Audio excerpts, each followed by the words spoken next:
The CNN interview with the mother of one of the slain Americans in Benghazi is a powerful thing, and it's the kind of thing, if it would happen every day, and there's opportunities for it every day. If this media were not in the tank for Obama and hadn't been all along, it'd be an entirely different world that we live in. It would be an entirely different country. I'd even go so far as to say, if they weren't, I always like to say that I'm doing the job they used to do, which is true. You get more sides of an issue presented to you on this show than you do in the mainstream media.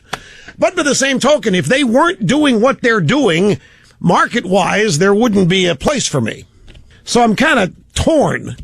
But we take a break. I'm going to come back. We'll start with the audio sound bites of this mother of the slain American.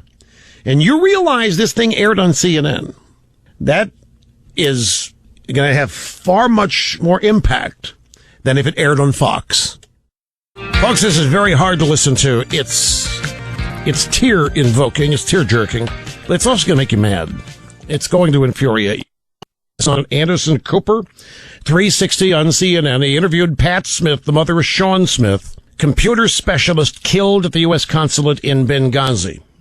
Anderson Cooper said, "Who told you that they would give you information about Sean's death?" Obama told me. Hillary promised me. They promised me. And I told them, please, tell me what happened. Just tell me what happened. I told them, please, don't give me any baloney that comes through with this political stuff.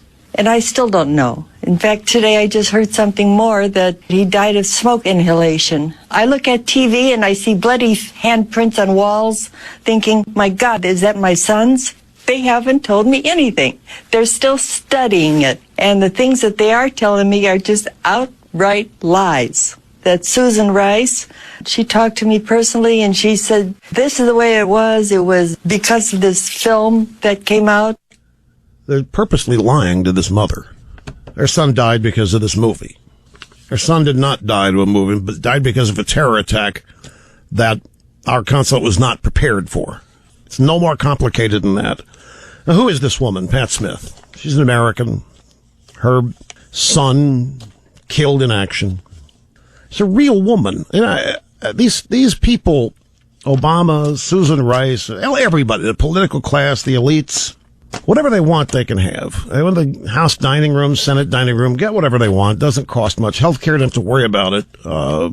Take an Air Force plane to fly home, Air Force One, what have you.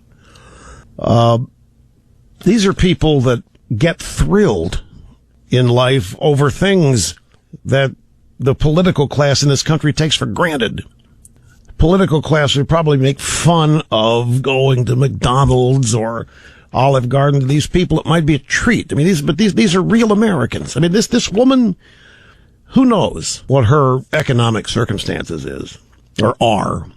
But her son's dead, killed in action because this government did not care enough or wasn't smart enough to take adequate security precautions at an embassy on 9/11.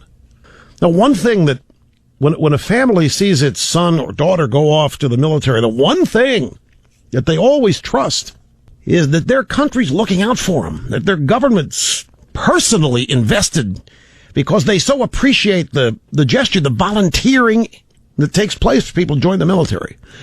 And these are real people. Their lives are not glamorous. They're probably very hard right now, like most people's lives are.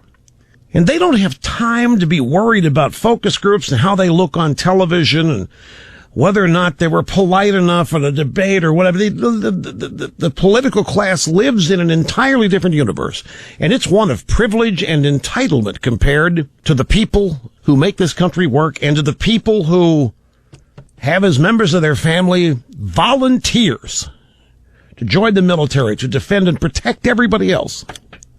All this woman wants to know, she's not asking for anything. She just wants to know what happened. Why is her son dead? How did it happen? And they still have the gall to tell her it's a video. And she knows that she's not getting the truth. From Hillary, from Obama, from Susan Rice. This to me is horrible. I have sympathy for this woman. I also have empathy, and I feel anger for people just like her. I don't think many in the political class, and clearly the elites in the Washington, New York, Boston court, I don't think they know what people's lives are like. I don't think they know what people go through. I don't think all this compassion and concern they claim to have, I don't see any evidence of it. Anderson Cooper then said, so she told you, Susan Rice told you personally she thought it was a result of the video of the protest? Oh, absolutely. In fact, all of them did. All of them did. Leon Panetta actually took my face in his hands like this. And he says, trust me, I will tell you what happened. And so far he's told me nothing at all. And I want to know. I cried on Obama's shoulder. And he kind of looked off into the distance. So that was worthless to me. I want to know, for God's sakes, or for Allah's sake, or whoever's sake is there. What happened to her son? She can't get a straight answer. When they tell her something, she knows it isn't true. It's all political with these people. Anyway, this on CNN, this matters. This doesn't happen on CNN or anywhere else in the mainstream media very much. This very, and do not discount the impact this has, and we've got more of it.